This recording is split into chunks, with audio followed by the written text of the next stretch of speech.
Blonde woman pays for a Hell's Angels gas. The next day, dozens of bikers show up at her door. The late afternoon sun cast long shadows across the gas station's worn concrete as Samantha Cole pulled her blue sedan up to pump number 4. The familiar scent of gasoline and the quiet hum of the convenience store's fluorescent lights created a peaceful atmosphere that matched her relatively calm day. She stepped out of her car, her blonde hair catching the golden sunlight. The day had been filled with ordinary tasks, ordering fresh flowers for the shop, arranging deliveries, and now running errands. Yet beneath the surface of her well-ordered life, a familiar emptiness gnawed at her heart. Samantha inserted her credit card into the pump and watched the numbers tick upward. Her flower shop was doing well, and from the outside, everything looked perfect. But returning to an empty house each evening had begun to wear on her. The quiet moments like these, performing mundane tasks alone, only amplified her loneliness. Before you continue listening, please let me know where in the world are you watching from today. Now, back to the story. The rumble of a motorcycle drew her attention as it pulled into the station. A massive machine, gleaming chrome and polished black, rolled up to the pump across from her. Its rider was even more imposing, a mountain of a man with a thick beard and arms covered in intricate tattoos. His leather vest bore the unmistakable patches of the Hell's Angels. Samantha tried not to stare, but she couldn't help noticing how the man's massive hands, rough and weathered, fumbled with a small pile of crumpled bills. His shoulders were tense, and his breathing seemed heavy with frustration as he counted and recounted the money. The biker's presence commanded attention, yet there was something vulnerable in the way he stood there, struggling with what appeared to be insufficient funds. Despite his intimidating appearance, the skull rings on his fingers and the fierce wolf tattooed on his forearm, Samantha saw past the rough exterior to recognize a familiar kind of distress. She felt her heart squeeze with empathy. How many times had she wished for someone to notice when she was struggling? The man muttered something under his breath, his deep voice carrying a note of defeat that struck a chord within her. Taking a deep breath, Samantha removed the nozzle from her car. Her hands trembled slightly as she secured the gas cap, but her voice remained steady when she spoke. "Excuse me," she called out, taking a few steps toward him. The man's head snapped up, his dark eyes meeting hers with surprise. Up close, he was even more intimidating, but Samantha pressed on. "I couldn't help but notice. Would you like some help with the gas?" The biker straightened to his full height, and Samantha had to tilt her head back to maintain eye contact. For a moment, he just stared at her, his expression unreadable beneath his beard and the shadows cast by the setting sun. "That's real kind of you, ma'am," he finally replied, his voice gruff but gentle. "But I can't accept—" "Please," Samantha interrupted, offering a warm smile. "I'd like to help, if you'll let me." Another moment passed, heavy with silence, before the man's shoulders relaxed slightly. He nodded, a simple gesture that carried more gratitude than words could express. "Thank you," he said quietly, tucking the worn bills back into his pocket. "Not many people would offer help to someone like me." Samantha leaned against her car while the biker filled his tank, watching the numbers climb on the digital display. The late afternoon breeze carried the sweet scent of nearby flowering dogwoods, helping to mask the sharp smell of gasoline. "Beautiful evening," she commented, breaking the somewhat awkward silence. The sun hung low on the horizon, painting the sky in brilliant shades of orange and pink. The biker nodded, his massive frame casting a long shadow across the concrete. "Sure is. Been riding since dawn, and this is the prettiest sunset I've seen all day." His voice, though deep and gravelly, had a gentle quality that put her at ease. "You've been on the road that long?" Samantha asked, genuinely curious. She couldn't imagine spending an entire day on a motorcycle, exposed to the elements. He adjusted his grip on the gas pump handle, the silver rings on his fingers catching the light. Yeah, heading up north for a meetup with some brothers. He paused, then added, "Other riders, I mean."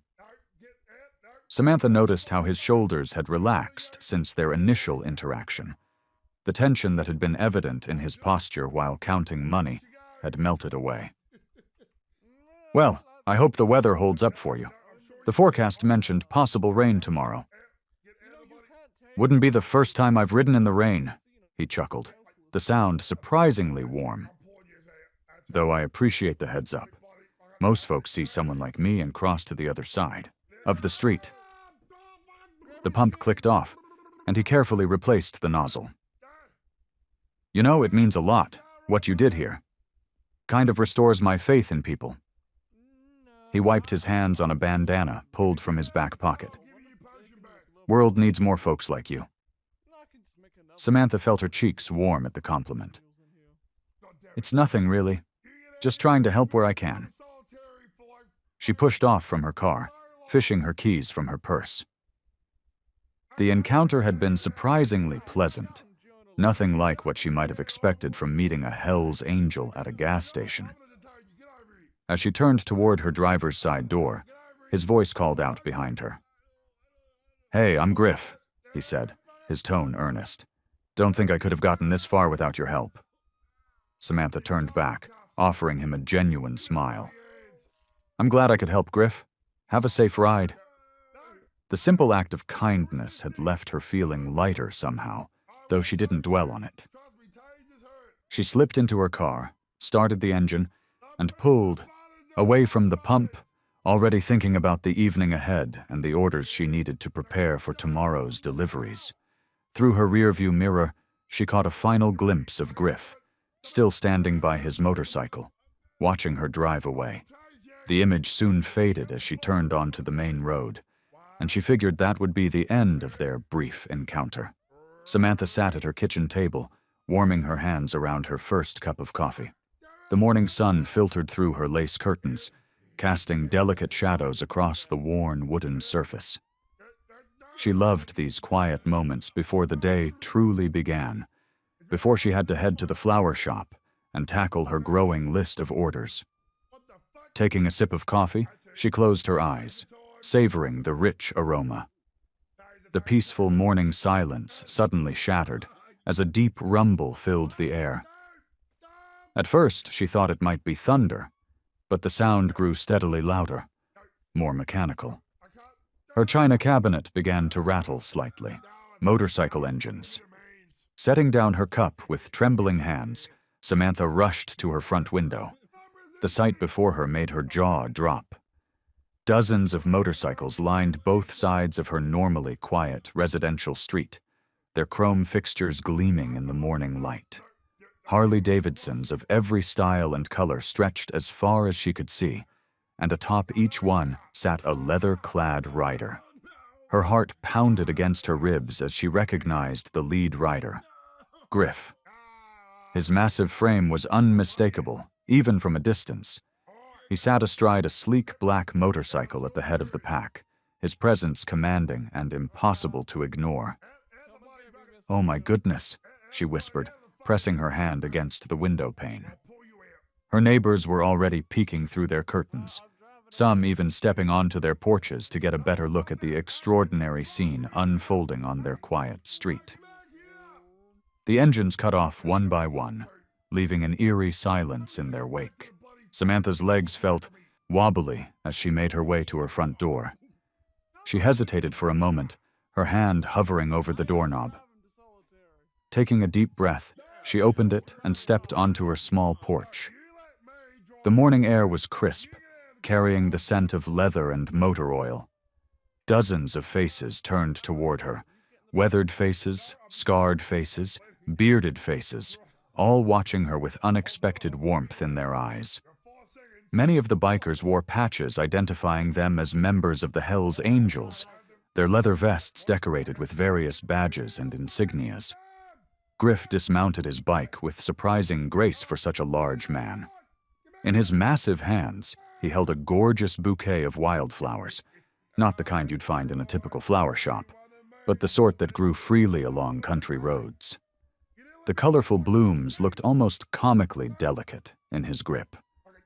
Her front yard, usually empty save for her carefully tended garden, now hosted what looked like the entire local chapter of the Hells Angels. The morning sun caught on their bikes' chrome fixtures, sending sparkles of light dancing across her lawn. Griff approached her porch, his boots crunching on the gravel path. A smile spread across his face, partially hidden by his beard, but evident in the crinkles around his eyes. "You helped me out yesterday," he said, his deep voice carrying clearly in the morning quiet. "So we came to return the favor." As if on cue, the rest of the bikers began dismounting their motorcycles. To Samantha's amazement, each one carried something: more flowers, mason jars filled with what looked like homemade preserves, tools, and various other items. Some carried lumber and hardware that seemed meant for repairs. She stood frozen on her porch, one hand still gripping the doorframe, as the group of leather-clad angels approached her house, their arms full of gifts and their faces bright with genuine warmth. Samantha watched in amazement as the bikers moved with surprising organization, setting up a folding table they'd somehow brought along. The morning sun had grown stronger now, warming the spring air as they worked.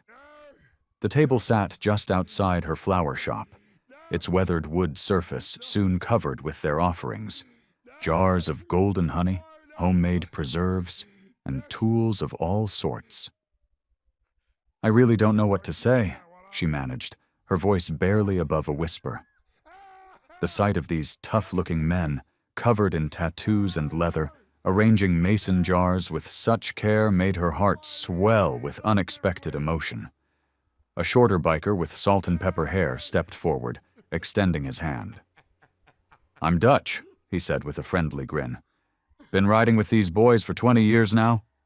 His handshake was firm but gentle. "That jam there? My wife made it special when she heard what you did for our brother Griff." One by one, they introduced themselves: Bear, Tank, Whiskey, Hawk, their road names matching their appearances in ways that made Samantha smile, despite her nervousness. Each had a story to share, and she found herself drawn into their world, so different from her own quiet life among the flowers. "You should have seen Griff when he first showed up," Tank said, his massive arms crossed over his chest. He was easily as tall as Griff, but carried himself with a gentler demeanor. "Kid was rough around the edges, weren't you, brother?" Griff nodded, leaning against the table. "Was heading down a bad road before I found these guys," he admitted, his deep voice carrying a note of reflection. "Started running with the wrong crowd when I was just 15. Thought I knew everything. You know how it is." He paused, looking at the ground. "These men showed me what real brotherhood means." The other bikers nodded in agreement, and Samantha noticed how they unconsciously moved closer to Griff as he spoke, like a family drawing together to support one of their own. The gesture touched something deep inside her, reminding her of the loneliness she'd been carrying for so long. "Would you all like to come in for some coffee?" she heard herself asking, surprising herself with the invitation. "I make a pretty mean brew, and I've got some fresh muffins I baked yesterday." The bikers exchanged glances, and Griff's face broke into a warm smile. "We'd be honored, ma'am," he said, and the others murmured in agreement. Soon, Samantha's small shop was filled with the unlikely sight of leather-clad bikers perched carefully on her delicate cafe chairs, holding floral-patterned mugs with surprising gentleness. The morning sun streamed through the windows, catching the various flowers on display and filling the space with warm, colored light. "See, the thing about brotherhood," Griff said, cradling his coffee mug in his large hands.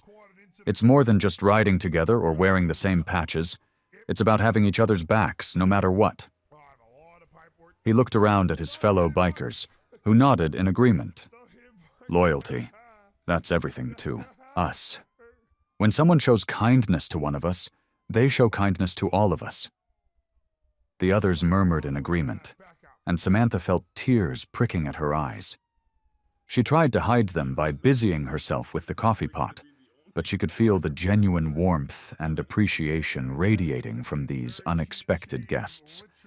Despite her initial fear and uncertainty, she found herself feeling more seen and appreciated than she had in years.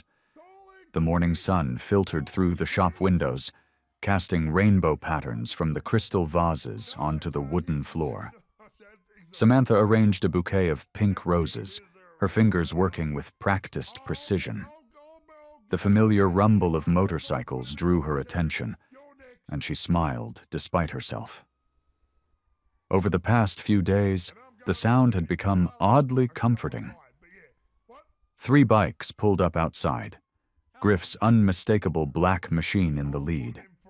He ducked through the doorway, his massive frame somehow managing to avoid disturbing any of the delicate arrangements.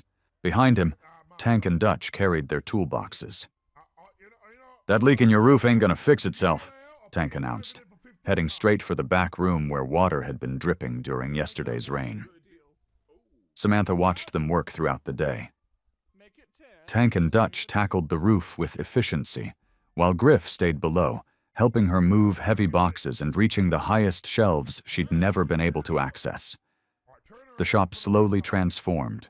Broken fixtures mended, loose floorboards secured, even the stubborn front door that always stuck was fixed. As the afternoon wore on, more bikers dropped by. Some brought food, others offered help, and a few simply sat and chatted while she worked. Their presence, initially overwhelming, had become almost natural. They treated her flowers with surprising gentleness, asking questions about different arrangements and sharing stories about their own gardens. When evening approached, Tank and Dutch packed up their tools, satisfied with their repairs. "No more leaks," Dutch declared proudly, "though we might need to check it again after the next rain, just to be sure." As the sun set, Griff remained behind, helping Samantha with a particularly challenging wedding arrangement. His large hands looked out of place among the delicate white orchids, but he followed her instructions carefully, holding stems in place while she worked. "You've got a real talent," he said, watching her weave baby's breath through the arrangement. "Way you put these together, it's like telling a story." Samantha's hands slowed, and she felt the weight of unsaid words pressing against her chest. The shop had grown quiet, filled only with the soft hum of the refrigeration units and the fading daylight. "Sometimes I wonder if anyone sees it that way," she admitted, setting down her scissors. "I pour my heart into these arrangements, but most days it feels like I'm just invisible." Her voice caught slightly. No family to share it with, no one. Who really understands? Griff remained silent, his presence steady and patient. Encouraged by his quiet attention, Samantha continued, "My mother died when I was young. Dad, well, he checked out long before that. Some days I look around this shop and wonder if I'm fooling myself, if it's all going to fall apart." She blinked back tears, embarrassed by her sudden vulnerability. But Griff's expression held no judgment, only understanding. "Lost my old man to the bottle when I was 12, he shared, his deep voice gentle. "Mom worked 3 jobs, barely saw her, ended up running with street gangs by 14. He touched one of the orchid petals carefully. "Thought I was tough, but I was just lost. These guys, the angels, they showed me what real family means." He turned to face her fully, his expression serious. "You're not alone anymore, Samantha. Whatever you need, we've got your back. That's what family does." The words hung in the air between them, weighted with promise and sincerity.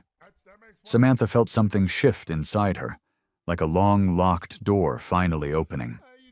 The morning started like any other at Samantha's flower shop.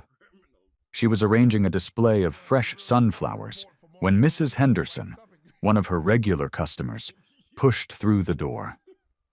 The elderly woman's face was pinched with concern, her flowered dress swishing as she approached the counter.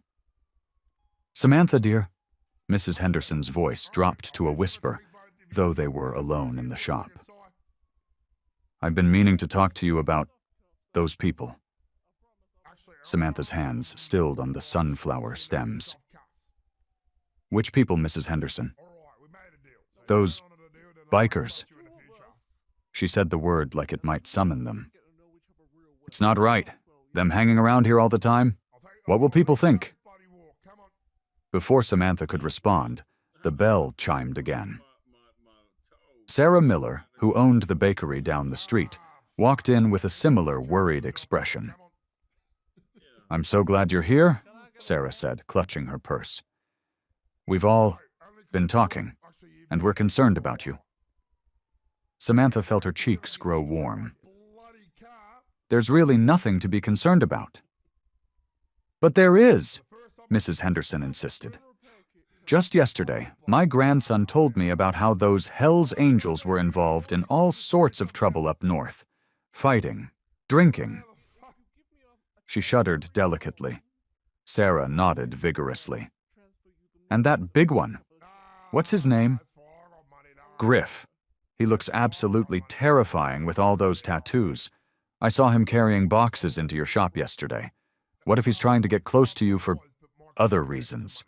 Samantha thought about Griff's gentle handling of her delicate flowers, how he'd spent hours helping her reorganize her storage room, asking nothing in return.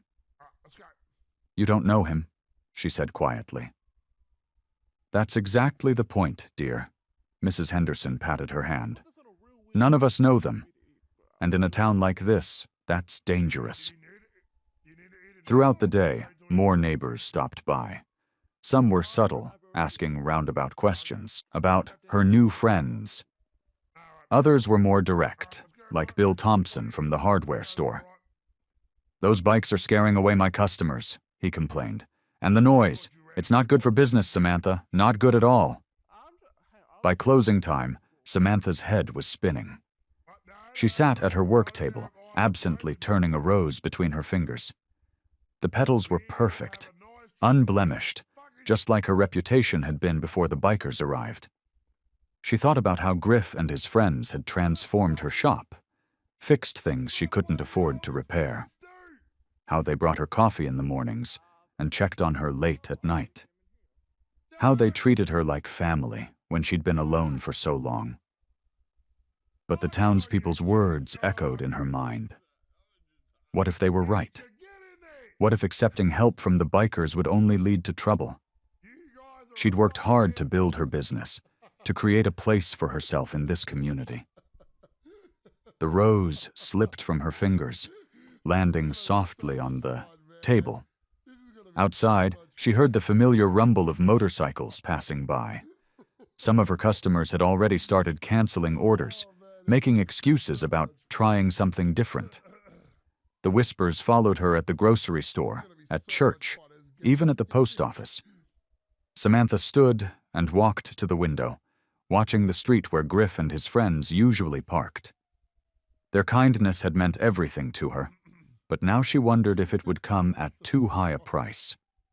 The thought of losing their friendship made her chest ache, but the fear of losing everything she'd built left her feeling equally hollow. She touched the window glass, cool against her fingertips, and let out a heavy sigh.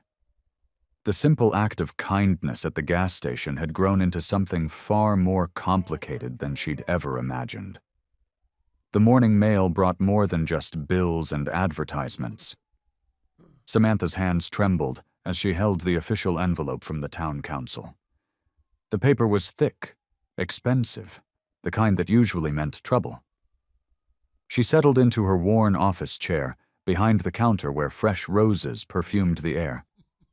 The letter opener sliced cleanly through the envelope, and she unfolded the crisp paper inside. "Dear Miss Cole, she read aloud, her voice barely a whisper. It has come to our attention that numerous complaints have been filed regarding your business establishment. Her heart sank as she continued reading. The words blurred together. Concerning associations, community standards, public safety concerns, and finally, the punch to the gut. Potential review of your operating license. Samantha set the letter down on her desk, her fingers pressing against her temples.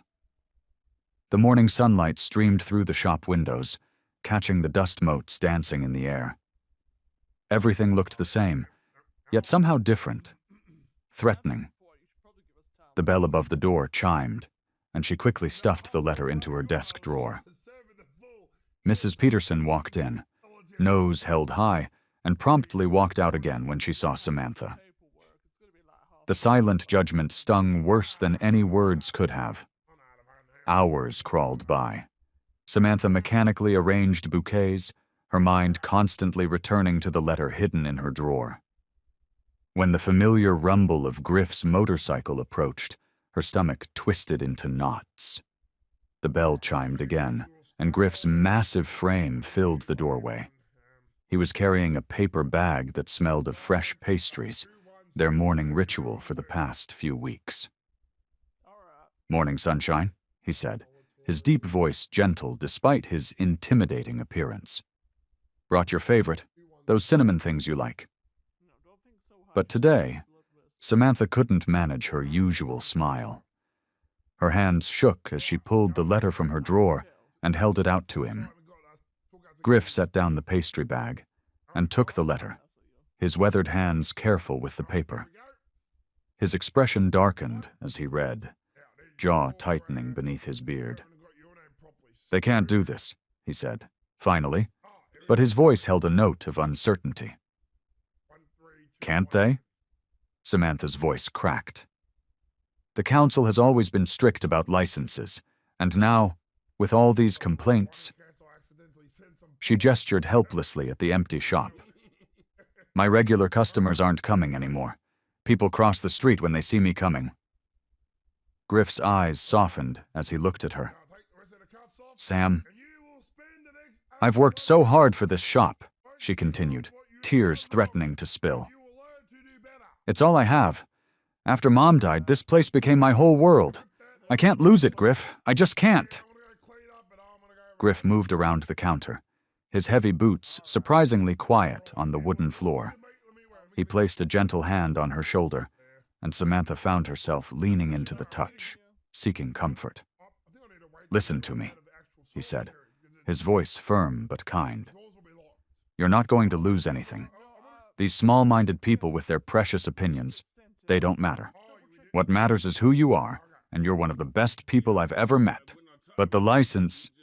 "Let me handle it," Griff interrupted. "You showed kindness to a stranger without judgment. That means something to me, to all of us, and we take care of our own." Samantha looked up at him, seeing the determination in his eyes. "Trust me," he said, squeezing her shoulder. "My loyalty isn't just words. We're going to fix this, together." The afternoon sun filtered through the shop windows as Griff paced back and forth, his heavy boots creaking against the wooden floor. Around him, half a dozen bikers lounged on mismatched chairs they'd dragged in from the back room. The air was thick with the scent of coffee and fresh flowers. "We need to show them who we really are," Griff said, stopping to lean against the counter. "Not what they think we are." Bear, a burly man with a salt and pepper beard, nodded thoughtfully. "People only see the patches and leather. They don't see the food drives we do, or the toy runs for kids at Christmas." Samantha sat behind her work desk, absently turning a pink carnation between her fingers. The morning's letter still weighed heavily on her mind, but seeing these men, these supposed troublemakers, gathered in her shop to help her sparked something warm in her chest. "What if..." Griff's eyes lit up. "What if we organize a charity event, right here in town? Show everyone what we're really about." Tank, the youngest of the group, perked up. Like that benefit we did last year for the children's hospital? Exactly, Griff said, turning to Samantha. We could set up right here in front of your shop. Live music, food, games for the kids. All proceeds go to local causes, maybe the food bank, or that youth center that's been struggling. Samantha set down the carnation, her brow furrowed. I don't know, Griff. The council's already breathing down my neck. A big event might make things worse. Or it could change their minds, said Marie, one of the few female bikers. She had been quietly arranging flowers, with Samantha all morning. Sometimes people just need to see things with their own eyes to understand. The others murmured in agreement. Samantha looked around at their earnest faces, these people who had become her unexpected friends. They weren't the hardened criminals the town believed them to be. They were people who understood loyalty and community better than most. We could call it Blooms and Bikes for Better Lives, Bear suggested, grinning at his own cleverness. Despite her anxiety, Samantha couldn't help but smile. That's actually not bad. Think about it, Sam, Griff said softly. Your flowers, our bikes, good music, good food. Show them we can all work together to help others. That's got to count for something. Samantha stood up and walked to her calendar on the wall. The summer festival is in 3 weeks. Everyone will be out and about then anyway. Perfect timing, Griff said. We can set up right here on Main Street. The guys know musicians who will play for free, and I bet we could get some food trucks involved. I could do special arrangements, Samantha said, warming to the idea. Maybe teach some simple flower arranging workshops for the kids. The energy in the room shifted as everyone began throwing out ideas. Marie suggested face painting, while Tank offered to organize a motorcycle safety demonstration. Bear started making lists of local businesses they could approach for support. So, Griff said, looking at Samantha with hopeful eyes. What do you say? Are you in?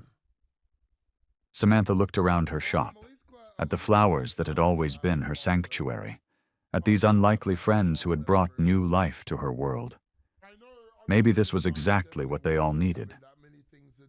Yes, she said firmly. Let's do it. The room erupted in cheers. Griff pulled out his phone to start making calls, while Bear and Tank headed out to spread the word among their other chapters. Marie stayed behind to help Samantha sketch out ideas for flower arrangements. That would complement the event. For the first time since receiving the council's letter, Samantha felt truly hopeful. She began jotting down notes about which flowers would be in season, already visualizing how she could transform her little corner of Main Street into something magical. The week leading up to the event buzzed with activity. Samantha watched in amazement as her usually quiet parking lot transformed into a hub of organized chaos. Bikers moved with purpose, setting up tables and marking spaces for vendor stalls with bright chalk lines on the asphalt. Watch your step there, called Marie, carrying a bundle of extension cords. Her leather vest was covered in a fine layer of dust from the morning's work. Tank's running power lines for the stage lights. Samantha nodded, carefully stepping over the orange cables. She'd learned more about the bikers in the past few days than she had in all the weeks before. Marie, she discovered, was a former nurse who still volunteered at free clinics. Tank had graduated from engineering school before finding his calling with the Angels. Each of them had a story that challenged everything she thought she knew about bikers. Need any help with those? Samantha asked, pointing to Marie's load. Nah, I got it. But could you check on Bear? He's been muttering about the food truck layout for an hour. Bear stood near the street, scratching his beard as he studied a hand-drawn map. Despite his intimidating size, he'd shown himself to be meticulous in his planning. The BBQ truck needs more space, he explained when Samantha approached, and the ice cream guy wants shade for his generator. We could move them under the oak tree, Samantha suggested, pointing to the massive tree at the corner of her lot. That would solve both problems. Smart thinking, flower girl, Bear grinned, using the nickname that had stuck after their first meeting. Throughout the morning, more bikers arrived. Some brought donated items for the raffle. Others helped with construction. Samantha found herself drawn into conversations, learning bits and pieces of their lives. One member, nicknamed Poet, turned out to be a retired English teacher. Another, Doc, still maintained his dental practice while riding with the club. Inside her shop, Samantha worked on special arrangements for the event. She'd decided on bright, cheerful bouquets that would catch the eye without being overwhelming. The bell above the door chimed, and Griff walked in, wiping sweat from his forehead. "Stage is almost done," he announced, settling onto a stool near her work table. "The guys from the Phoenix chapter are bringing the sound equipment tomorrow." Samantha's hand stilled over the roses she was trimming. "That's a long ride just to help with our little event." "That's what family does," Griff said simply. "Besides, they're excited. It's not every day we get to show people who we really are." A knot formed in Samantha's stomach as she thought about the upcoming event. Everything seemed to be falling into place, maybe too perfectly. She'd learned the hard way that things rarely went as planned. "What if something goes wrong?" she asked quietly, voicing the fear that had been growing alongside her excitement. "What if the council tries to shut us down, or nobody shows up, or—" "Hey," Griff interrupted gently. He reached across the table and took her hand, his calloused fingers warm against her skin. "Look outside." Through the window, Samantha could see the parking lot bustling with activity. Marie was teaching Tank how to hang streamers. Bear had somehow convinced Poet to help him move tables. Everyone worked together with an easy familiarity that spoke of years of trust and friendship. "See all that?" Griff asked. "That's not just for show. That's real people coming together to do something good. The town's gonna see that, too." "You really think so?" "I know so." Griff squeezed her hand before letting go. "This event's going to work because it's coming from the right place, from people helping people. That's something even the council can't argue with." Samantha nodded, feeling some of her anxiety ease. She returned to her flowers, but now she worked with renewed purpose, determined to make everything perfect for the big day.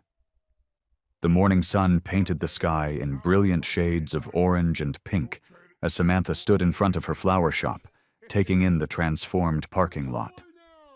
Colorful banners fluttered in the gentle breeze, and the aroma of coffee and fresh pastries wafted from the food trucks lined up along the perimeter. "We did it," she whispered to herself, watching as the first guests began trickling in. Griff appeared beside her, wearing a clean black t-shirt that showed off his tattoos. "Looks good, doesn't it?" He gestured toward the makeshift stage where a local band was setting up their equipment. Marie rushed past them, carrying a box of raffle tickets. "People are already asking about the prizes," she called out excitedly. "I think we're going to sell out before noon." As the morning progressed, the crowd grew steadily. Families with children explored the vendor stalls. Elderly couples sat at picnic tables enjoying BBQ, and teenagers gathered near the stage. The bikers mingled easily with the townspeople, their leather vests now seeming less intimidating in the cheerful atmosphere. Samantha's heart swelled as she watched Bear patiently explaining motorcycle mechanics to a group of wide-eyed kids. Nearby, Doc had set up a dental hygiene information booth, handing out free toothbrushes and friendly advice. Even Tank, usually so quiet, was giving children rides on his carefully parked motorcycle, their delighted squeals mixing with the music. "Miss Cole," a familiar voice called out. Mrs. Peterson, one of her regular customers, approached with a warm smile. "This is wonderful. I had no idea these fellows were so, well, nice." Samantha beamed. "They're amazing people, Mrs. Peterson. They've helped me more than I can say." The event was in full swing by early afternoon. The band played upbeat tunes while people danced and laughed. The raffle had indeed sold out, and the donation box for the local children's hospital was overflowing. For a moment, everything seemed perfect. Then she noticed him, Harold Burton, owner of the largest real estate agency in town, pushing through the crowd with his face twisted in anger. He marched straight toward the stage where Griff was helping adjust the sound equipment. "This is unacceptable." Burton's voice boomed across the lot, causing heads to turn. "These criminals have no business being in our town."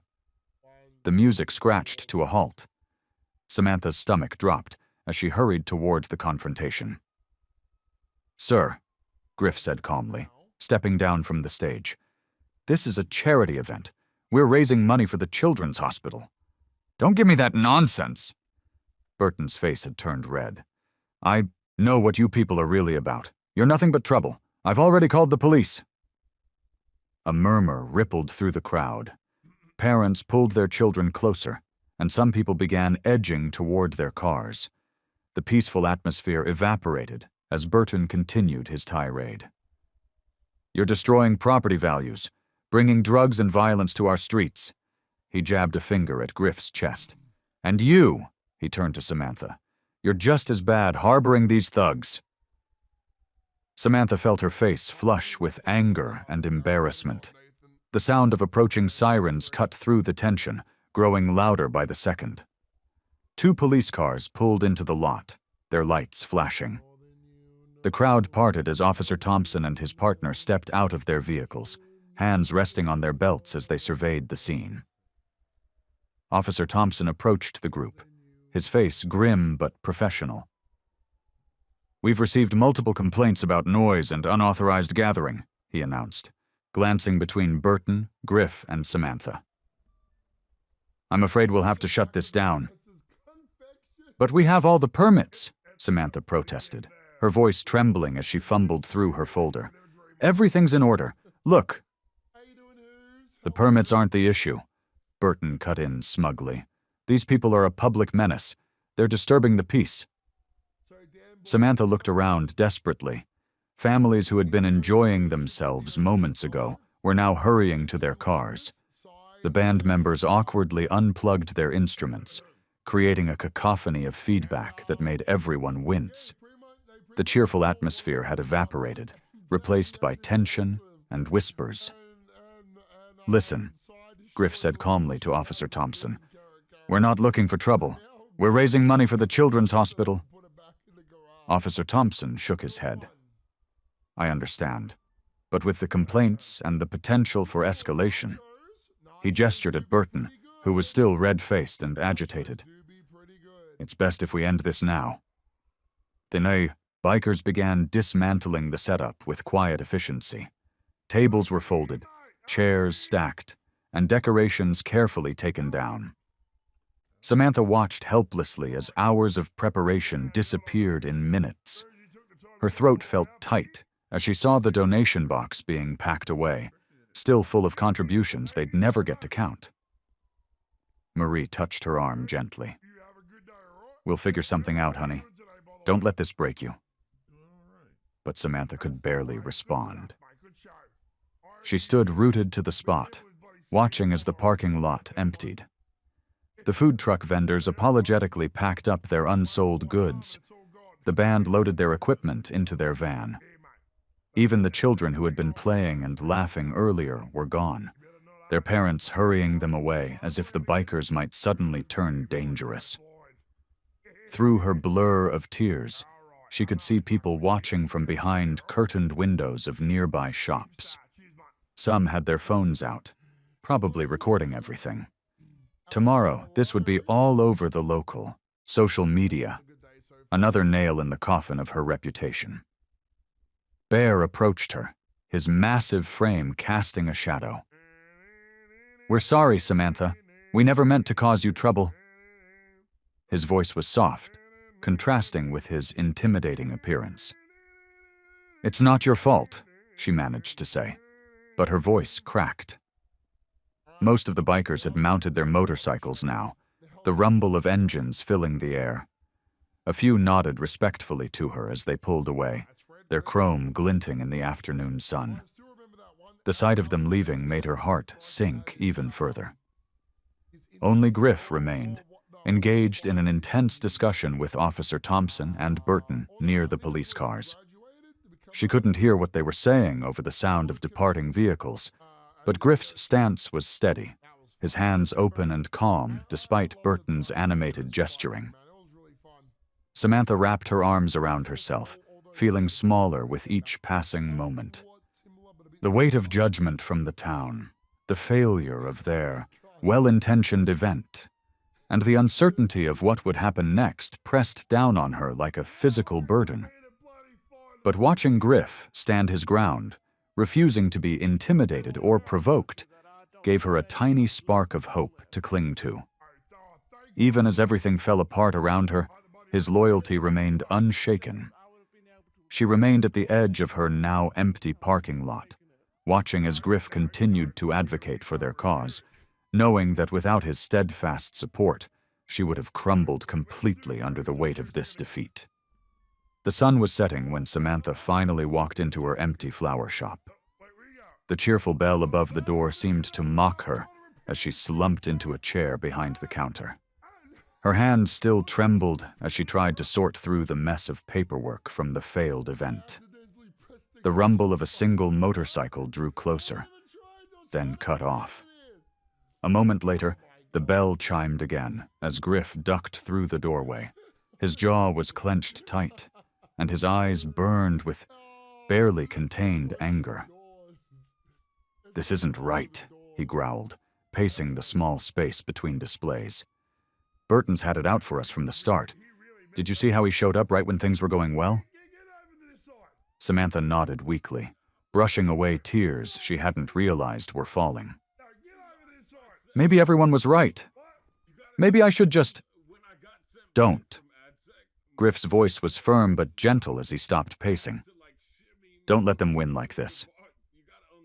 He pulled up a stool and sat across from her, his massive frame somehow less intimidating as he hunched forward, elbows on his knees. "Look, I've spent my whole life having people judge me before they knew me. Those tattoos? Each one's a story of something I overcame. But I never let anyone tell me I couldn't change, couldn't be better. But my shop..." Samantha gestured helplessly at the walls around them. "This is all I have. If they revoke my license..." "Then we fight back," Griff said, his deep voice steady and sure. "Not with fists or threats. That's what they expect from us. We show them something different." He reached across the counter and took her hand, his calloused fingers warm and reassuring. "You taught me that, remember? That day at the gas station?" Samantha managed a small smile. "I just helped someone who needed it."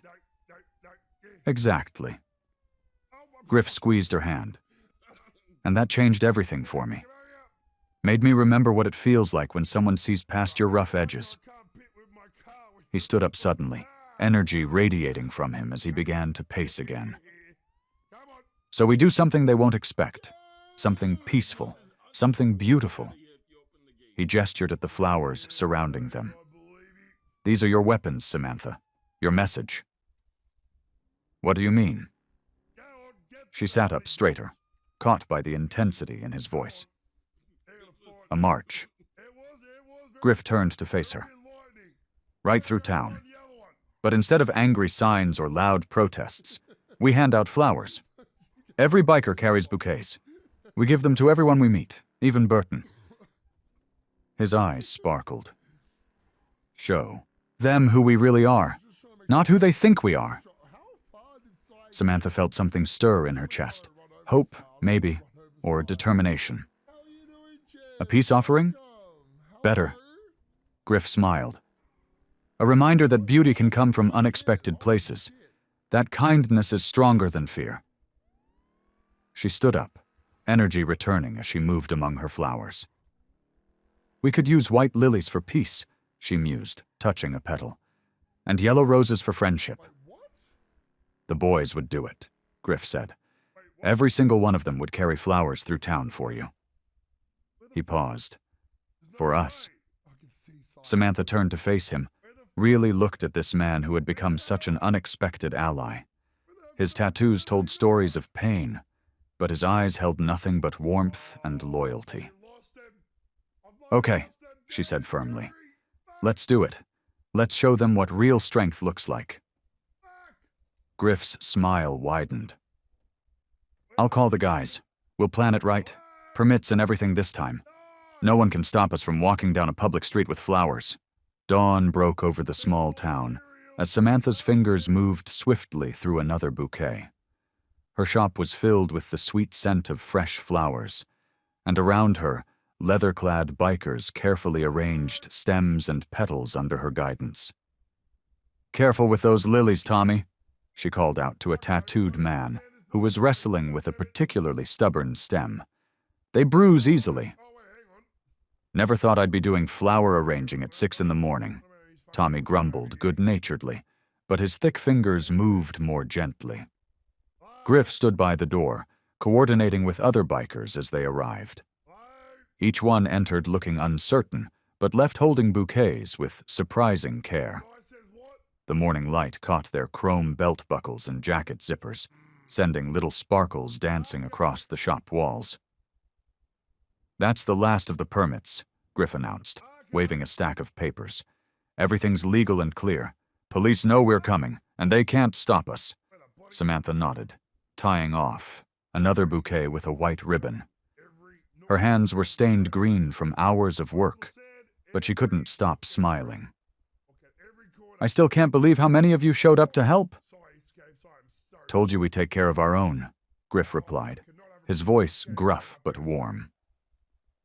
By 8 o'clock, the street outside was lined with motorcycles, each one loaded with flowers. White lilies for peace, yellow roses for friendship, and sprigs of baby's breath adding softness to each arrangement. The morning sun caught the dew still clinging to the petals, making them sparkle. Remember, Griff addressed the gathered bikers, his voice carrying clearly in the morning air. We're here to change minds, not start fights. Someone says something nasty, you smile and offer them flowers anyway. The bikers nodded, their usual tough expressions softened by the bouquets they held. Some had even tucked single blooms into their jacket buttonholes or behind their ears, creating in striking contrast with their leather and denim. As they began their march down Main Street, Samantha walked beside Griff at the front. Her heart pounded with each step, but she held her head high. The rumble of idling motorcycles filled the air as some bikers rode slowly alongside the marchers, their bikes festooned with flowers. People began emerging from shops and houses, drawn by the unusual sight. A mother pulled her children back as they passed, but one little girl waved excitedly. A biker immediately stepped forward, offering her a small bouquet. The mother's tense expression wavered as her daughter clutched the flowers with delight. More townspeople appeared in windows and doorways.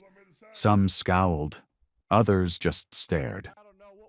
An elderly man on his porch refused a bouquet with a sharp shake of his head, but then the lady next door accepted one with a hesitant smile, and something in the air seemed to shift. Samantha caught glimpses of Burton, the businessman who had shut down their charity event, watching from his store window. His face was unreadable as the flower-bearing procession passed by. One of the bikers left a bouquet on his doorstep anyway. They continued their peaceful march through the streets, leaving a trail of flowers and surprised faces in their wake. Some recipients stood awkwardly holding their bouquets, as if unsure what to make of this gesture from people they'd always viewed with suspicion. Others quickly carried their flowers inside, but Samantha noticed several being placed in windows, bright spots of color against the glass. The spring morning grew warmer as they walked, and Samantha felt sweat trickle down her back. She glanced at the faces around them, some hostile, some curious, some beginning to soften, and wondered if their message was getting through. The flowers in her arms seemed both a shield and an offering, and she wasn't sure which she needed more. Samantha's heart skipped a beat when she saw Burton, the businessman, striding toward them with several other townspeople. His face was set in stern lines, and behind him followed Mrs. Peterson from the bakery and Mr. Thompson from the hardware store. They formed a small crowd that blocked the sidewalk ahead. Griff's hand found her shoulder, steady and reassuring. "Stay calm," he murmured. The bikers around them tensed but kept holding their flowers, waiting. Burton stopped a few feet away, his arms crossed. "What exactly do you think you're doing here?" His voice carried across the morning air, making several passers-by stop to watch. "Sharing some beauty with our neighbors," Samantha replied, proud that her voice didn't shake. She held out a bouquet of white lilies. "Would you like some flowers, Mr. Burton?" He ignored the offering. "This is another publicity stunt, isn't it? Just like that charity event you tried to pull?" "No stunts." Griff stepped forward, his massive frame somehow less intimidating with a bunch of roses in his hands. "Just trying to show you who we really are." Mrs. Peterson, who had been watching silently, moved closer to examine the flowers. "These are beautiful," she said softly, reaching out to touch a petal. "Did you grow these yourself, Samantha?" "Some of them," Samantha nodded. "The roses are from my garden." To everyone's surprise, Mrs. Peterson accepted a bouquet from one of the bikers. "You know," she said, looking at the flowers, "my late husband used to ride. Not with your group, but he loved his motorcycle. Said it made him feel free." The tension in the air began to crack. Mr. Thompson shuffled forward, his curiosity evident. "That's a nice Harley you've got there," he said to one of the bikers. "What year is it?" "'89 Softail," the biker replied, breaking into a smile. "Rebuilt her myself." "No kidding?" Mr. Thompson's eyes lit up. "I used to work on bikes back in my day. Mind if I take a closer look?"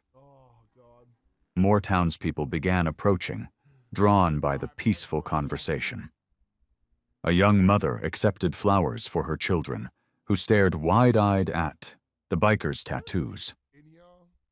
One of the bikers knelt down to their level, showing them the small flower he'd tucked into his vest pocket.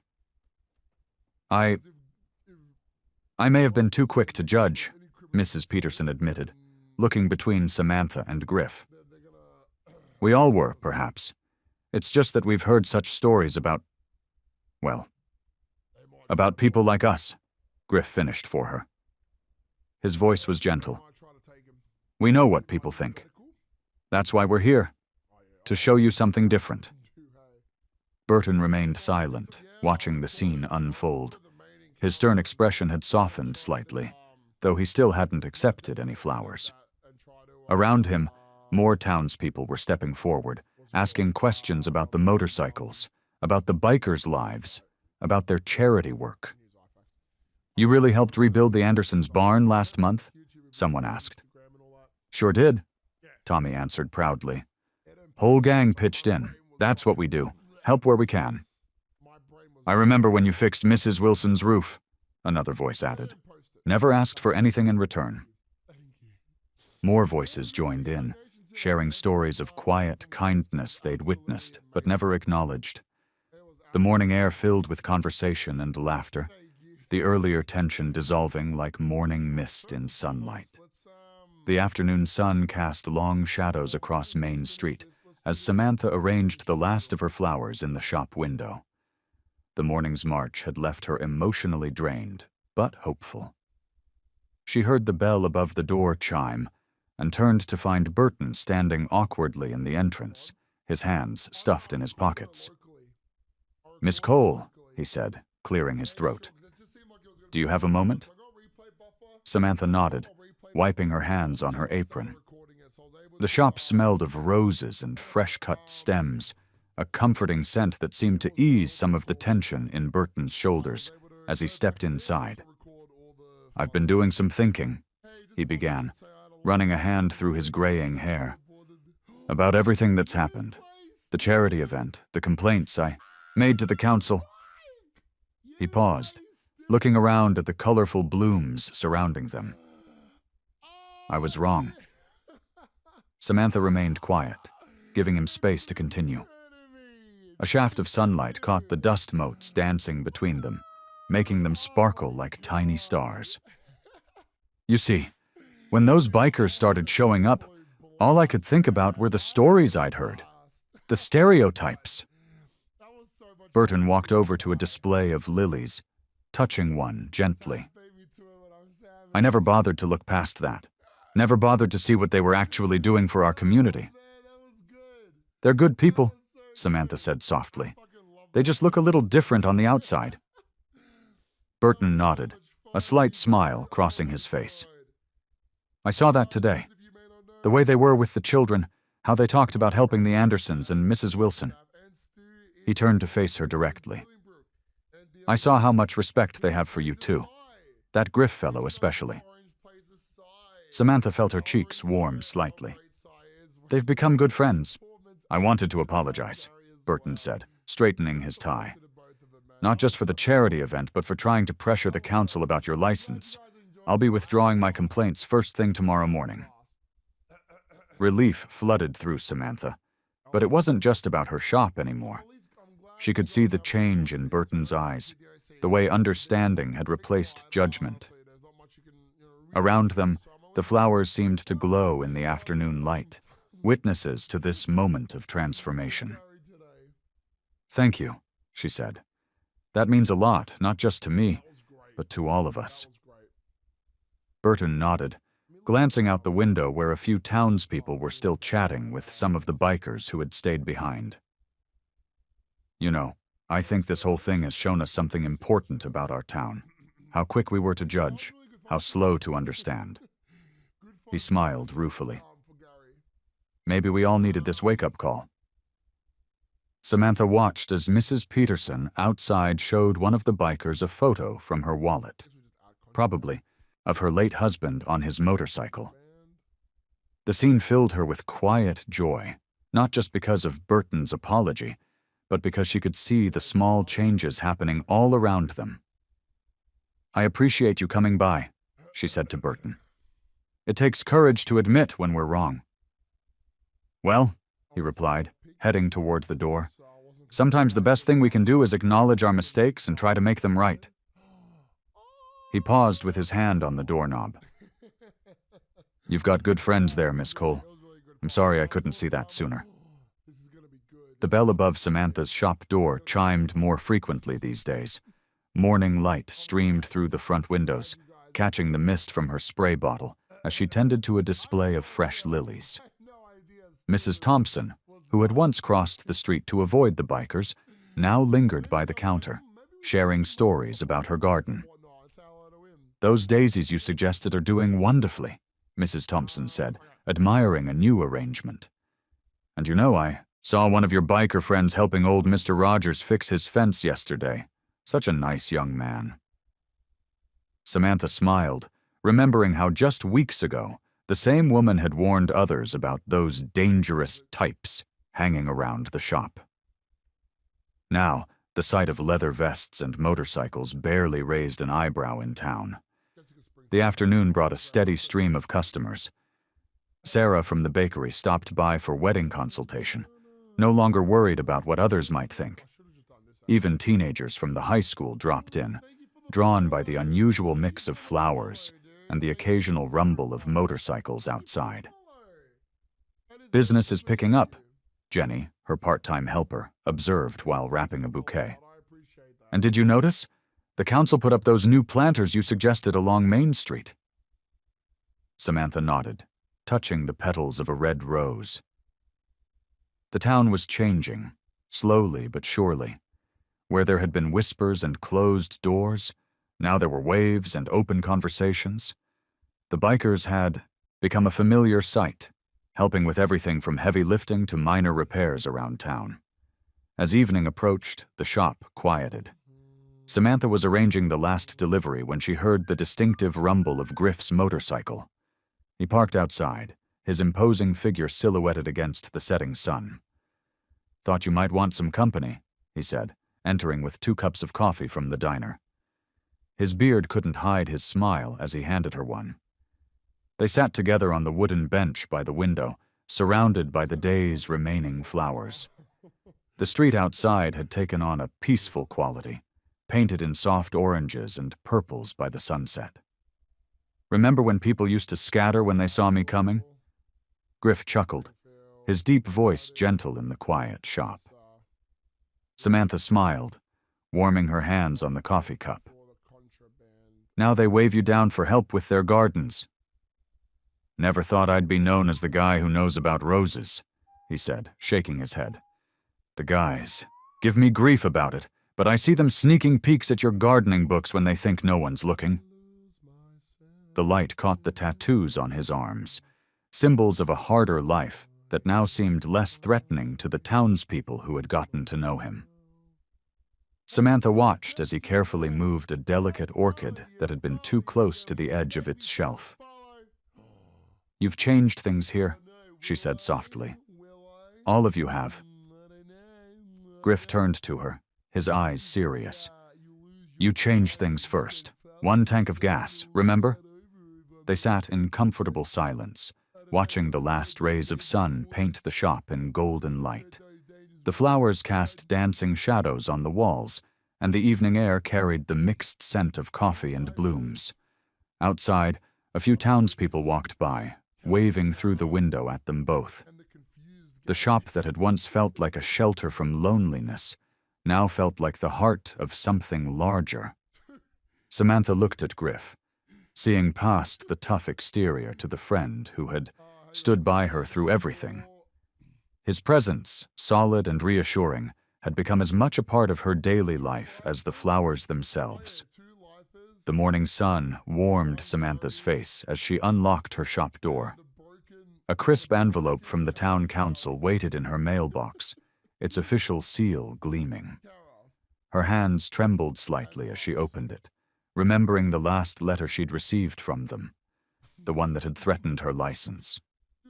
Inside, she found an invitation to attend the next council meeting. This time, the tone was different. They wanted to formally acknowledge her contributions to the community. "What's that you've got there?" Griff's voice startled her. He stood in the doorway, holding a box of fresh tulips from the wholesale market. "The council wants to see me," Samantha said, showing him the letter. "But it's good news this time." Griff's weathered face broke into a broad smile. "About time they came around?" Throughout the morning, Samantha watched the town come alive through her shop window.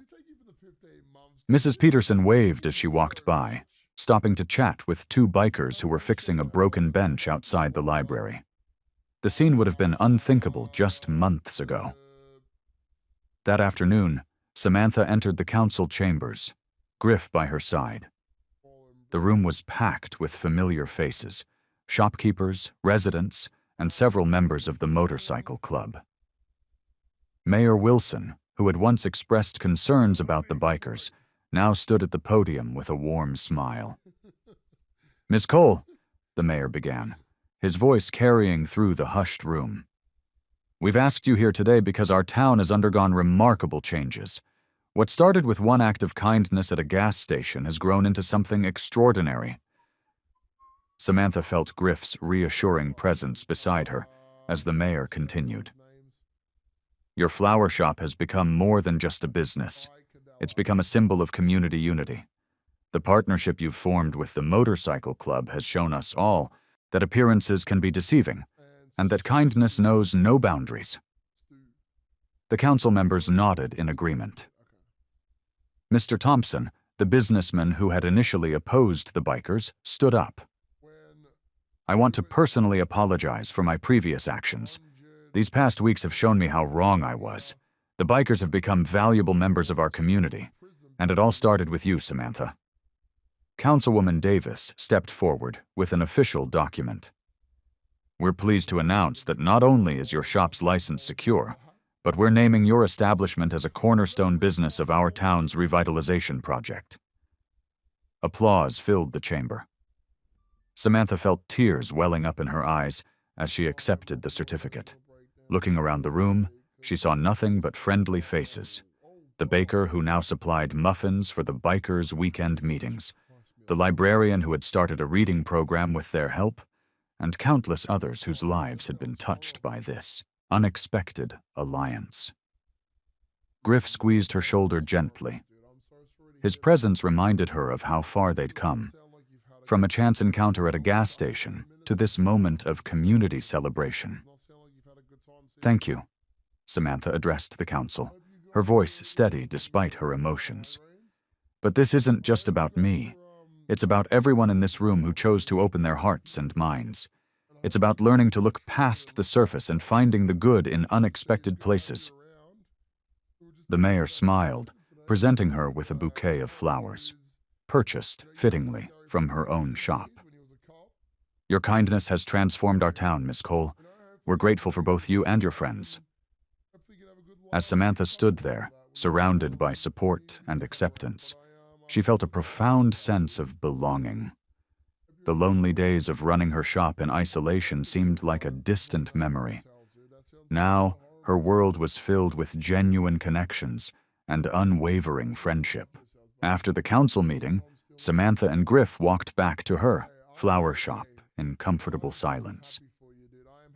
The late afternoon sun cast long shadows across Main Street, and a gentle breeze carried the scent of blooming jasmine. Inside the shop, Samantha began arranging flowers while Griff settled into the worn leather chair by the window, his usual spot. "You know," Griff said, his deep voice unusually soft, "watching you at the council today reminded me of when I first found the angels." He ran a hand through his graying beard, his eyes distant. "I wasn't always the man you see now." Samantha set down the roses she was trimming and turned to face him. The usual confidence in his broad shoulders had softened, revealing a vulnerability she rarely saw. "I was homeless for 3 years," he continued, his fingers absently tracing the tattoo on his forearm. "Lived under bridges, behind dumpsters, anywhere I could find shelter. My old man kicked me out when I was 16, said I was nothing but trouble." He paused, swallowing hard. "Maybe I was." Samantha pulled up a stool, sensing the weight of his words. The shop's ceiling fan hummed quietly overhead as Griff gathered his thoughts. "Most people walked right past me like I was invisible. Some days, I thought I really was." His voice grew hoarse. "Then one night, this group of bikers stopped at the gas station where I was panhandling. Instead of shooing me away, they bought me dinner, sat with me, actually listened." He leaned forward, elbows on his knees. "They were angels. They saw something in me when nobody else did. Helped me get clean, find work at a garage, taught me about loyalty, about being part of something bigger than myself." His weathered hands clasped together.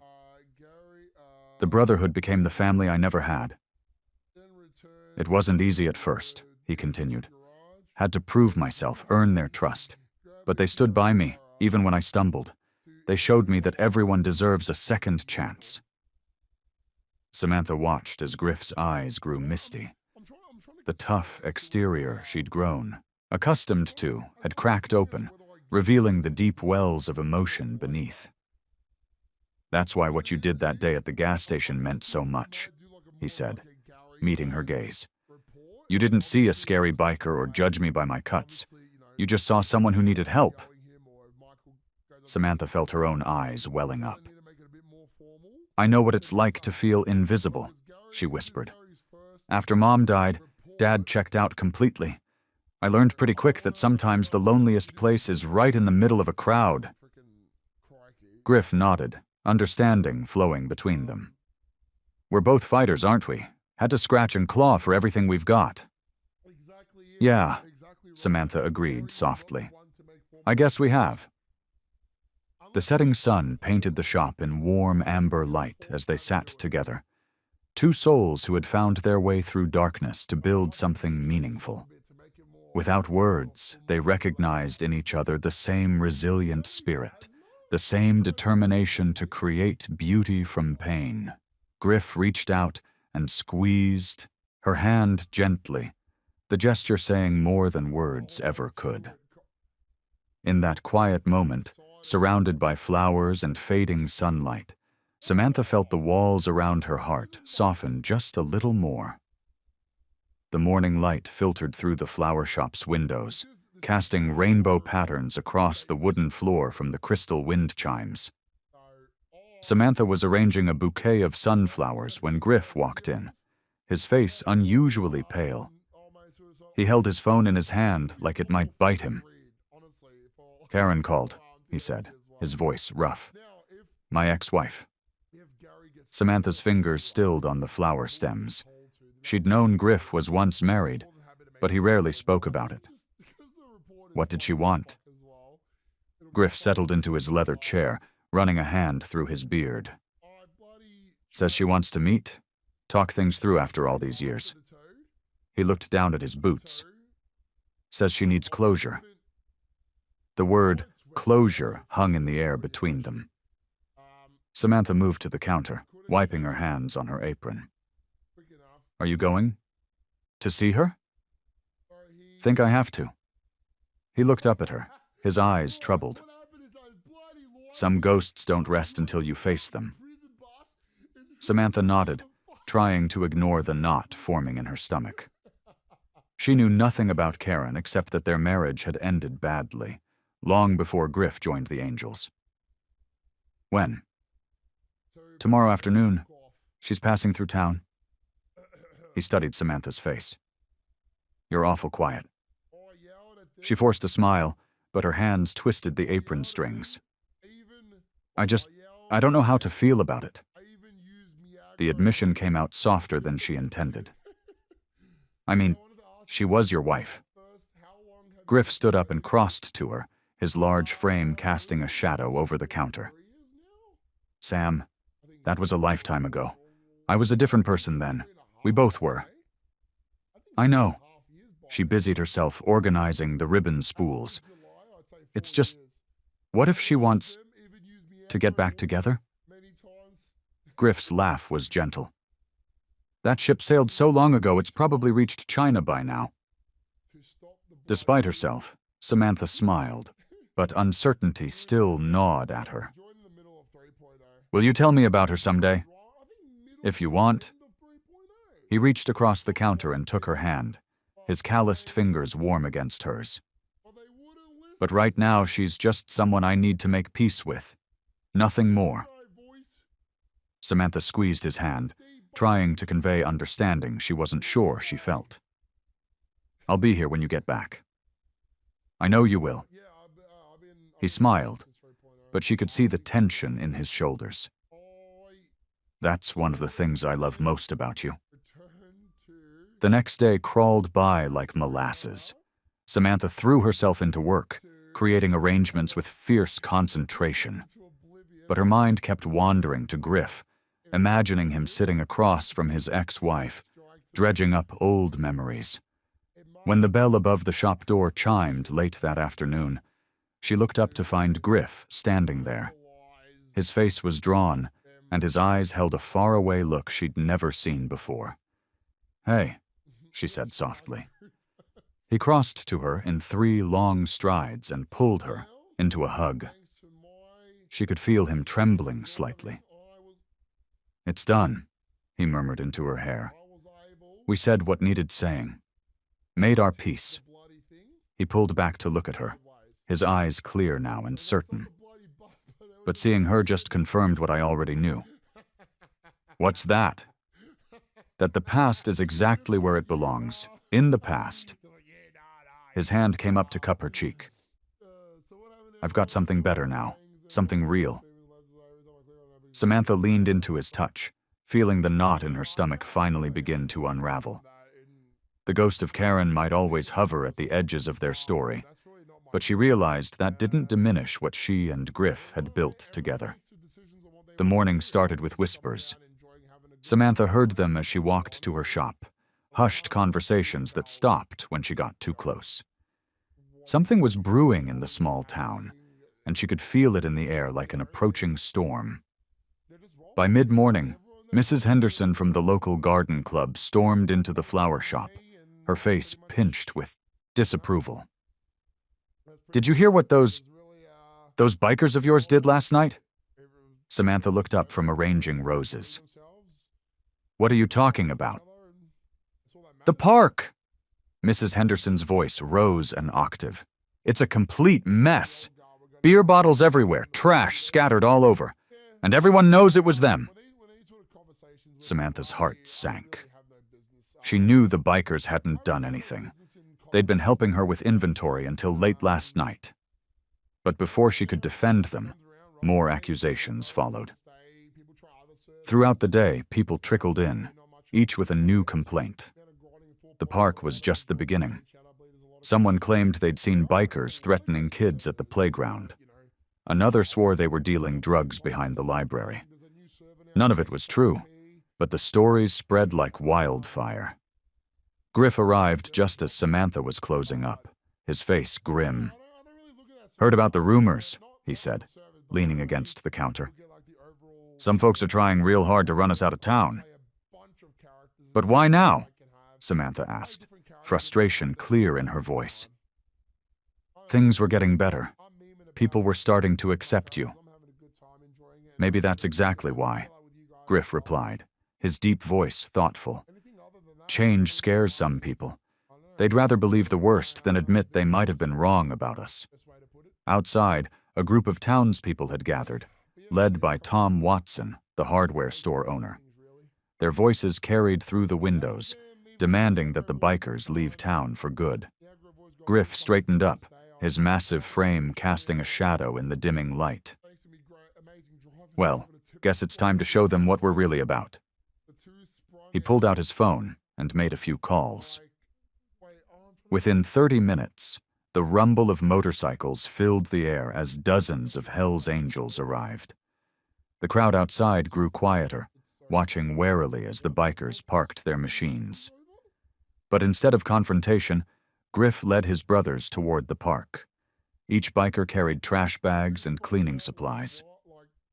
Samantha followed, her heart swelling with pride, as she watched these tough men, covered in tattoos and leather, begin methodically cleaning every inch of the littered park. They worked through the evening, picking up not just recent trash, but years of accumulated debris. They fixed broken swings, repaired benches, and even planted new flowers along the pathways.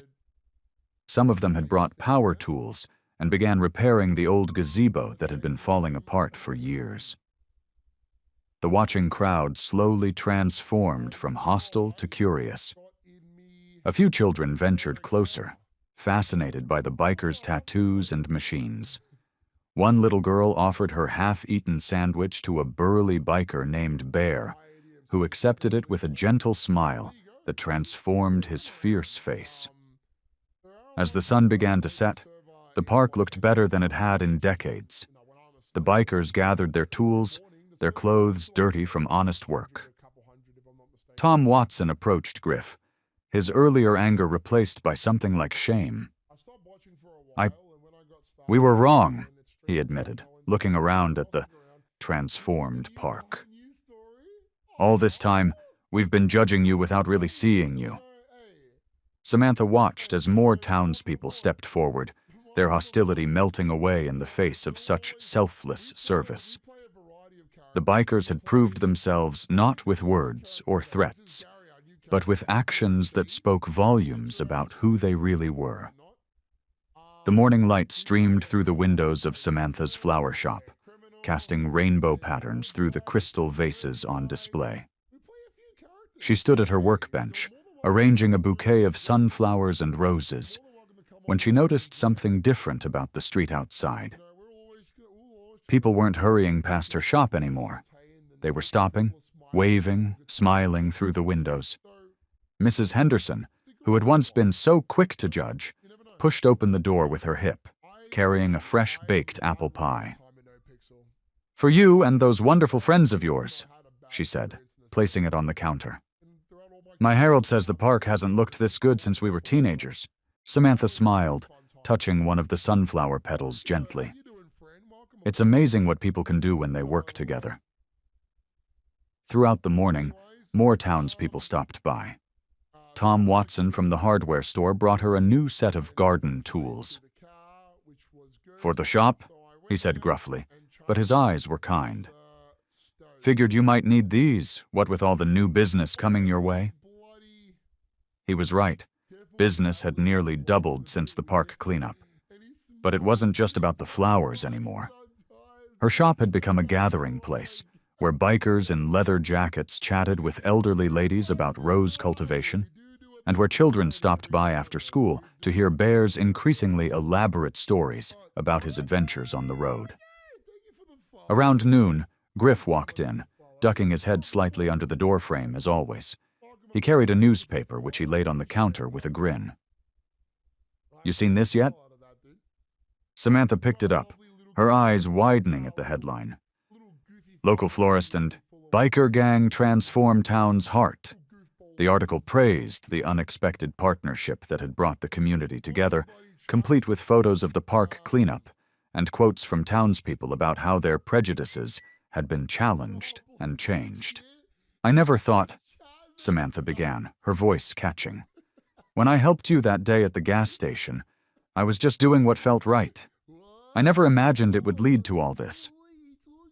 Griff's weathered face softened. Sometimes the smallest kindnesses have the biggest ripples. You taught us that. The bell above the door chimed as more people entered, a mix of townspeople and bikers, all chatting easily with each other. Someone had brought cookies, another had coffee, and soon the shop was filled with the warm buzz of conversation and laughter. Mayor Thompson himself stopped by, shaking hands with both Samantha and Griff. You've shown us what community really means, he said, looking around at the unlikely gathering. This town needed that reminder. Samantha watched as Bear entertained a group of children, showing them how to make paper flowers while their parents looked on with fond amusement. In the corner, Mrs. Henderson was deep in conversation with two leather-clad bikers about her secret pie crust recipe. We should have a proper celebration, Samantha said suddenly, turning to Griff. To thank everyone who stood by us, who gave us a chance to prove that people are more than their appearances. Griff nodded, his eyes twinkling. I think that's exactly what this town needs. One more reminder that we're all in this together. As they began planning the celebration, Samantha looked around her shop, at the flowers, at the people, at the way sunlight caught the crystal vases and scattered rainbows across everyone's faces. She'd always thought her little flower shop was just a business, but now she understood it had become something more, a symbol of how beauty could grow in the most unexpected places and how hearts could change when given the chance. Samantha sat at her desk, going through the day's orders. The afternoon sun cast long shadows through the shop windows, making the flowers glow like stained glass. A steady stream of customers had kept her busy all day, but now, in the quiet moments before closing, she could finally catch her breath. She picked up a small card that had been left on her counter earlier. It was from little Tommy, the hardware store owner's son, thanking her for teaching him about different flowers. His crayon drawing showed stick figures of bikers surrounded by colorful blooms. She pinned it to her bulletin board, already crowded with similar notes and photos from townspeople. The bell above the door chimed, and Mrs. Henderson walked in with her knitting group, the same women who, months ago, had crossed the street to avoid the bikers. Now they settled into the comfortable chairs Samantha had set up in the corner, pulling out their needles and yarn. Hope you don't mind us setting up camp here again, dear, Mrs. Henderson called out. The light's so much better than at the community center. You're always welcome, Samantha replied, meaning it with all her heart. As she worked on a wedding arrangement, she could hear them chatting about Bear's motorcycle maintenance workshop scheduled for the weekend. The image made her smile. Proper Mrs. Henderson, learning about spark plugs from a tattooed biker named Bear. The door chimed again, and Griff walked in, carrying a box of tools he'd borrowed. His presence filled the shop, but not in the intimidating way it once had.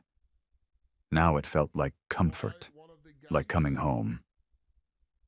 "Ladies," he nodded to the knitting group, who waved back cheerfully. "Just in time," Samantha said. "I was about to close up."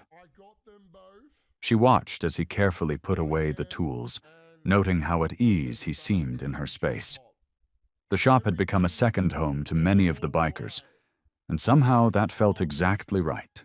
"Hard to believe how different things are now," she said softly, more to herself than to Griff.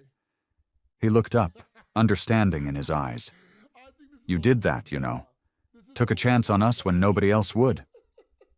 "We did it together," she corrected him, watching as the last rays of sunlight painted the sky in shades of pink and gold. The knitting group packed up their things, saying their goodbyes. Mrs. Henderson paused at the door. "Don't forget about the community picnic next weekend," she reminded them. "The whole town's coming." After they left, Samantha and Griff stepped outside onto the small patio she'd created behind the shop. The sunset painted everything in warm hues, and the evening air was sweet with the scent of flowers. "The boys are heading out tomorrow," Griff said quietly. "Got some business up north." Samantha nodded, having known this was coming. The Hells Angels were nomads at heart, after all. But the thought didn't fill her with the same anxiety it might have months ago. "When will you be back?" she asked, watching the colors change in the sky. "Couple of weeks, maybe 3? He turned to face her. "But you know we'll always come back. You're family now." They sat in comfortable silence as the sun sank lower, painting the sky in deeper shades of purple and red. The world felt different now. Fuller, richer, more complete. What had started with a simple act of kindness had grown into something beautiful and unexpected, like a garden blooming in the most unlikely place. The morning sun cast long shadows across Main Street as the distant rumble of motorcycles grew louder. Samantha stepped out of her flower shop, her heart both heavy and full. She'd known this moment was coming, but that didn't make it any easier. The familiar formation of Hell's Angels rounded the corner, led by Griff on his gleaming black motorcycle. The thundering procession came to a stop in front of her shop, the engines quieting one by one until only the gentle idle of Griff's bike remained. Mrs. Henderson and several other townspeople emerged from nearby shops, gathering on the sidewalk. Some held flowers from Samantha's shop, while others carried small packages, parting gifts for the men who had become such an unexpected but vital part of their community. Griff dismounted first, removing his helmet. His weathered face broke into a warm smile as he approached Samantha. The other bikers followed suit, creating a semicircle around them. "Brought you something," Griff said, reaching into his saddlebag. He pulled out a leather vest, similar to the ones worn by the club members, but uniquely decorated with intricate flower designs burned into the leather. "Bear did the artwork himself. Thought you should have a piece of us to keep." Samantha ran her fingers over the detailed work, her vision blurring with tears. "It's beautiful," she whispered, clutching the vest to her chest. One by one, the bikers came forward to say their goodbyes. Bear, the gentle giant who had taught the local kids about motorcycle maintenance, gave her a bear hug that lifted her off her feet. Razor, who had helped her reorganize her entire inventory system, pressed a small wooden box into her hands. Inside was a collection of rare flower seeds he'd gathered during their travels. Tommy, the hardware store owner's son, broke away from his father and ran up to the bikers, holding drawings he'd made for each of them. The tough men's faces softened as they accepted their portraits, carefully tucking them into their jackets. "You changed this town," Samantha said, looking at each of them in turn. "You showed everyone that kindness can come from unexpected places. I don't know how to thank you for everything you've done." Griff shook his head. "You're the one who changed things, Samantha. That day at the gas station, you saw past what everyone else sees. You gave us a chance when nobody else would." Mrs. Henderson stepped forward, her eyes misty. "You boys come back and visit us, you hear? My knitting circle won't be the same without our motorcycle maintenance discussions." The laughter that followed was warm and genuine, bridging the gap between two worlds that had once seemed so far apart. As the bikers mounted their motorcycles, Griff lingered for a moment. "We'll be back," he promised, his voice gruff with emotion. "You've got a whole brotherhood looking out for you now." The engines roared to life in unison, the sound echoing off the buildings of Main Street. Samantha stood in her doorway, the leather vest still pressed against her heart, watching as they formed their familiar formation. Griff gave one final nod, and then they were moving, a parade of chrome and leather gleaming in the morning sun. She watched until they disappeared around the corner, the rumble of their engines fading into the distance. The small crowd of townspeople gradually dispersed, leaving Samantha alone in her doorway. But she didn't feel lonely. The warmth in her heart told her that some goodbyes weren't really endings at all. The autumn breeze rustled through the new flower boxes outside Samantha's shop, carrying the sweet scent of late-blooming roses. 6 months had passed since the bikers rode away, but their impact remained everywhere she looked. The leather vest hung proudly near her workstation, its flower designs catching the morning light. Mrs. Henderson waved through the window as she passed by, carrying her signature apple pie to the weekly community dinner, and tradition that had started during those transformative days with the bikers. The town had kept many of the positive changes alive, proving that sometimes it took just one spark to light a lasting flame. Samantha moved between the displays, adjusting arrangements with practiced care. Her business had nearly doubled since last spring. The shop window now featured a small sign that read, "All welcome here," something that would have seemed risky before, but now felt natural and right. The bell above the door chimed as Tommy, the hardware store owner's son, bounded in. "Miss Samantha, Dad says to give you these." He placed a stack of letters on the counter, each bearing different postmarks from across the country. "Thank you, Tommy," she smiled, recognizing the familiar handwriting. The bikers wrote regularly, sharing stories from the road and updates about their lives. Bear had started teaching art classes to troubled youth in Nevada. Razor had opened a small motorcycle repair shop in Arizona, offering free services to those who couldn't afford repairs. As she arranged a spectacular bouquet of sunflowers and dahlias, Samantha thought about how different her life was now. The loneliness that had once seemed permanent had given way to a sense of belonging she'd never known before. Her flower shop had become more than just a business. It was a gathering place where people from all walks of life felt welcome. The local business association had elected her as their vice president last month. The same people who had once threatened to revoke her license now sought her advice on community matters. She'd used her position to start a mentorship program, pairing experienced business owners with struggling newcomers, just as Griff and his brothers had done for her. Griff's latest letter sat open on her desk, filled with his characteristic, straightforward wisdom.